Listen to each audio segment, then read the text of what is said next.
শ্যামলী আর রুমা দুই যা শাশুড়িমার ছবির সামনে বসে গল্প করছে। আজ শাশুড়িমার পারলৌকিক সব কাজ মিটে গেছে। 10-12 দিন ঘর ভর্তি লোক ছিল, আজ এক এক করে সব চলে গেছে। এই বাড়িতে রুমা, শ্যামলী আর তাদের বর, মানে এই বাড়ির দুই ভাই রয়ে গেছে। কাল রুমা আর তারপর রবি কলকাতায় ফিরে যাবে। 14 দিনের বেশি ছুটি নেওয়া হয়ে গেল। রুমাকে কাল স্কুল জয়েন করতেই হবে, আর রবিকে অফিস। দুই ভাই বসে বিষয় আশয় বুঝে নিচ্ছে। শ্বশুরমশাই বেঁচে থাকতে সব ভাগ করে দিয়েছিলেন, শুধু শর্ত ছিল এই ভাগাভাগি প্রযোজ্য হবে শ্বশুর শাশুড়ির অবর্তমানে। তাই এখন আর বিষয় আশয় নিয়ে মন কষাকষি হয়নি। রুমা এক পলক শাশুড়িমার ছবির দিকে তাকিয়ে থাকলো, তারপর যাকে বলল, আমাদের মা খুব খারাপ মহিলা ছিলেন না। শ্যামলীও শাশুড়িমার ছবির দিকে তাকিয়ে থাকলো অনেকক্ষণ, তারপর ছোট করে বলল, হ্যাঁ। রুমা চোখ ছলছল হয়ে এলো। এখনো অবধি এই বাড়িটা তার শ্বশুরবাড়ি ছিল, কিন্তু এ বাড়িটা তার ভাসুরবাড়ি হয়ে যাবে। এর ঠিক পেছনের দিকে বাড়ির জন্য জায়গা আর বাগান শ্বশুরমশাই ওদের নামে লিখেছেন। শাশুড়িমা বেঁচে থাকতে যে জোরে এই বাড়িতে ঢুকতো, এখন আর সেই জোর থাকবে না। তাই একবার ভালো করে বাড়িটা দেখে নিল। আর কবে আসবে ঠিক নেই। ওর যা খুব খারাপ মহিলা নন। রুমাকে চারদিকে তাকাতে দেখে বলল, তুমি যখন খুশি এই ঘরে এসে থাকতে পারো, তোমায় কেউ বাধা দেবে না। রুমা চোখ মুছে নিয়ে বলল, আমাদের বাড়ি না হওয়া অবধি তো থাকতেই হবে। শ্যামলী রুমার কাঁধে হাত রেখে বলল, আর একদিন থেকে যাও, কাল তোমরাও চলে গেলে ঘরটা পুরো ফাঁকা লাগবে। রুমা একটা দীর্ঘ নিঃশ্বাস নিল। শাশুড়িমা না থাকায় ওর এখনই বাড়িটা ফাঁকা ফাঁকা লাগছে। যখনই শ্বশুরবাড়ি এসেছে, শাশুড়ি এখানে ছিলেন বা ওদের সাথে এসেছেন, মনে হচ্ছিল এক্ষুনি শাশুড়িমা ডেকে উঠবেন, বৌমা। যা ভাসুর সব আছেন, কিন্তু বাড়ির আসল প্রাণটাই নেই। রুমার মা ছোটবেলায় মারা গিয়েছিল, তাই শাশুড়িমাকে খুব ভালোবাসবে ভেবেছিল, কিন্তু পারেনি। কত যত্ন করার চেষ্টা করেছিল শাশুড়িমাকে, কিন্তু শাশুড়িমা কোনোদিন তার মূল্য দিলেন না। সব সময় বড় যার প্রশংসা। আমার বড় বৌমা সকাল সকাল আমার ঘর মুছে দেয়, কাপড় কেচে দেয়, আমাকে চানের ব্যবস্থা করে দেয়, খাবার দিয়ে সামনে বসে থাকে, আরও কত কি। বড় বৌমার প্রশংসা শুনতে শুনতে রুমার কান ঝালাপালা হয়ে যেত।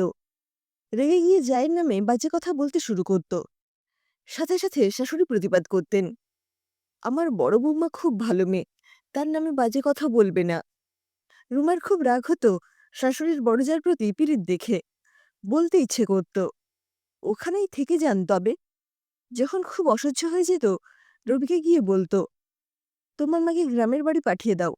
এত করি, তবুও সারাদিন বড় বৌমার নাম জপ করে। রবি রুমাকে বোঝাতে চেষ্টা করত, বলতো, মা কি বলল, তুমি অত ধরছ কেন? ওনার বয়স হয়েছে, গায়ে মেখো না। রুমা ছেড়ে দিতে পারত না। সারাদিন ঘরে স্কুলে খাটার পর বাড়িতে শাশুড়িমার সব রকম যত্ন নেয়। তাই রেগেই রুমা বলে, আমিও একজন মানুষ, এত করার পরেও ওনার মন পাওয়া যায় না। সত্যি, কেউ পারে নাকি? এত যত্ন করার পর একটু তো মানুষ প্রশংসা শুনতে চায়। রুমা চাকরি করে, তাই কত টাকা দিয়ে লোক রেখে দিয়েছে শাশুড়ি মায়ের জন্য। লোকের কাজ শাশুড়িমার পছন্দ নয়, কিন্তু রুমার পক্ষে শাশুড়ি মায়ের ঘর মোছা, কাপড় কাচা, স্নানের ব্যবস্থা করা, খাবার সময় সামনে বসা, বিছানা করে দেওয়া সম্ভব না। রুমা যখন রবির কাছে শাশুড়ি নিয়ে বেশি খিচখিচ করতে থাকে, একটা ছুটির দিন দেখে রবি মাকে গ্রামের বাড়ি নিজে দাদার কাছে রেখে আসতো।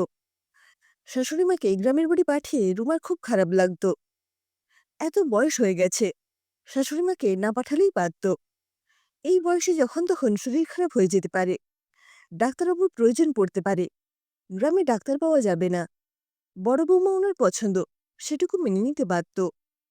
কিন্তু 1 মাস যেতে না যেতে বড় ভাসুর মাকে নিয়ে আবার রুমার বাড়ি দিয়ে যেত। এত তাড়াতাড়ি ফিরছে দেখে মাঝে মাঝে রুমা মিষ্টি করে খোঁটা দিত শাশুড়ি মাকে, মা, বড় বৌমা এত ভালো, তা আরো কয়েক মাস থাকতে পারতেন। শাশুড়ি মা বেশ মেজাজ করে বলতেন, তোমরা দুজনাই দিনের বেলা থাকো না, ঘর ফাঁকা পড়ে থাকে, তাই চলে এলাম, আমার একটা দায়িত্ব তো আছে। রুমার হাসি পেয়ে যেত, নিচে দারোয়ান থাকে, তা কিসের চিন্তা। কিন্তু শাশুড়ি মাকে কিছু বলে না, মনে মনে ভাবে, তুমি বড় বৌমার এত প্রশংসা করো, কিন্তু সেই তোমায় রাখতে চায় না। আজ আর শাশুড়ি নেই, ওর জায়ের সাথে রেষারেষিও শেষ। শাশুড়ির জন্য একে অপরের উপর নির্ভরশীল ছিল। আজ থেকে দুজনেই নিজের নিজের সংসার নিয়ে থাকবে। কিন্তু জায়ের ব্যবহারে রুমার মন খচখচ করছিল। শাশুড়ি যখন বড় বৌমাকে এত ভালোবাসতো, তো জায়ের উচিত ছিল শাশুড়িকে নিজের সাথে রাখা। আর্থিক অবস্থা দুই ভাইয়েরই ভালো, টাকার অসুবিধে থাকলে বলতে পারত। নিজেকে আটকাতে পারল না রুমা, যাকে বলল, তোমাকে মা খুব ভালোবাসতেন। শ্যামলী ভ্রু কুঁচকে রুমার দিকে তাকালো। রুমা বলল, তোমার বিশ্বাস হচ্ছে না? সব সময় উনি তোমার সুনাম করতেন। তুমি ওনার ঘর মুছে দাও, ওনার কাপড় কেচে দাও, ওনার স্নানের ব্যবস্থা করে দাও, ওনার বিছানা করে দাও, ওনার পাশে বসে থাকো খাবার সময়। রুমা দেখল জায়ের মুখটা কেমন ফ্যাকাশে হয়ে গেল।